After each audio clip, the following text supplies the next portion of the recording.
So finally আমার বাইকের digital number প্লেটটি পেয়ে গেছি এবং কি স্মার্ট কার্ডটিও পেয়ে গেছি। সো ডিজিটাল নাম্বার প্লেট এবং কি স্মার্ট কার্ড নিতে কি কি কাগজপত্র প্রয়োজন সম্পূর্ণ ভিডিও দেখলে বুঝতে পারবে। আসসালামু আলাইকুম এভরিওয়ান, কি অবস্থা সবার? আশা করি সবাই ভালো আছো। আল্লাহর রহমতে আমিও খুব ভালো আছি। আমি কিন্তু বিআরটিতে এসে পড়েছি। বিআরটিতে ঢোকার আগে অবশ্যই কিন্তু এন্ট্রি করতে হবে। সো তোমার নাম, নাম্বার এবং কি বাইকের নাম্বারটি দিয়ে জাস্ট এন্ট্রি করে ভিতরে চলে যাবে। সো আমরা কিন্তু ভিতরে যাচ্ছি 118 নাম্বার রুমে।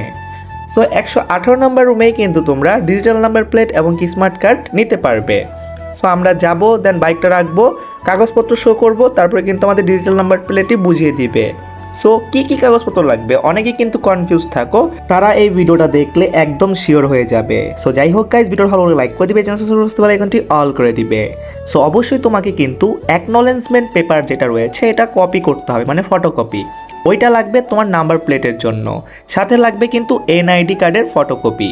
সো এই দুইটা জিনিস তোমার কিন্তু লাগবে শুধুমাত্র নাম্বার প্লেটটা নেওয়ার জন্য। এবং কি স্মার্ট কার্ড নিতে তোমার লাগবে অরিজিনাল যে পেপারটা। সো অরিজিনাল পেপারটা দিলে কিন্তু তোমাকে স্মার্ট কার্ডটি বুঝিয়ে দিবে। সো এই যে দেখতে পারতেছো আমি কিন্তু পেপারসগুলো রেডি রেখেছি। সো তোমরা কিন্তু অবশ্যই পেপারসগুলো আগের থেকে রেডি রাখবে, ফটোকপি করে রাখবে, না হয় ঝামেলা মনে হবে পরে। সো আমরা কিন্তু এটা জাস্ট জমা দিব, জমা দিলেই কিন্তু আমাদের ডিজিটাল নাম্বার প্লেটটি আমাদের বুঝিয়ে দিবে। সো ফাইনালি আমি ডিজিটাল নাম্বার প্লেটটি পাচ্ছি, কারণ কি এইটার জন্য আমি প্রায় 1 বছর ওয়েট করলাম। আমি কিন্তু বাইক কিনেছিলাম জানুয়ারির 1 তারিখে 2025 সাল। সো 2026 সালে এসে আমি কিন্তু নাম্বার প্লেটটি পাচ্ছি। সো সে বলতেছে যে অরিজিনালটা কোথায়। সো আমি যে অরিজিনালটা দেখাইলাম, অরিজিনালটা কিন্তু নিবে কারা, যারা স্মার্ট কার্ডটি দিবে। সো ডিজিটাল নাম্বার প্লেটে জাস্ট এই কাগজপত্র দেখাইলেই হবে। সো তারা বললো যে বাইকের কাছে যান, আপনার নাম্বার প্লেটটি আনতাছি। সো অবশ্যই কিন্তু ভিডিওটা ভালো লাগলে লাইক করে দিবে, চ্যানেল সাবস্ক্রাইব আইকনটি অল করে দিবে।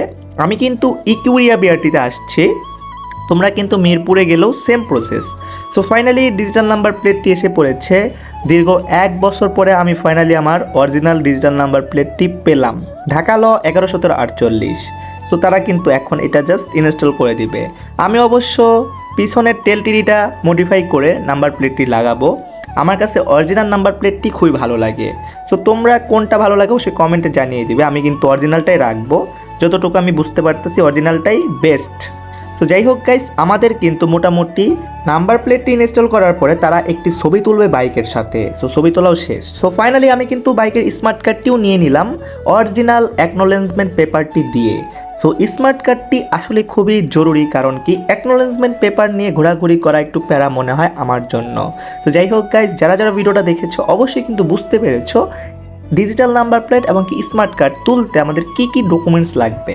ইনশাআল্লাহ ভিডিওটা ভালো লাইক করে দিবে, চ্যানেল সাবস্ক্রাইব অল করে দিবে। নেক্সট আরেকটা ভিডিও আসবে, যেই ভিডিওতে আমরা দেখাবো একটি বাইক রেজিস্ট্রেশন করতে কি কি প্রসেস, কি কি লাগবে A to Z। হয়তো আমার চ্যানেলে এটা নিয়ে ভিডিও রয়েছিল বাইক রেজিস্ট্রেশন নিয়ে, তাও আমি ভাবতেছি একটি নতুন বাইক রেজিস্ট্রেশন করে দেখাবো তোমাদেরকে মাত্র 12,000 টাকায়। নাম্বার প্লেট এবং কি স্মার্ট কার্ড নাম্বার করতে পারবে 2 বছরের। সো যাই হোক গাইজ, আজ পর্যন্তই, দেখা হবে নেক্সট কোনো ভিডিওতে। সেই পর্যন্ত ভালো থাকবে, সুস্থ থাকবে, নিচের পাশে ভালো রাখবে। আল্লাহ হাফেজ গাইস।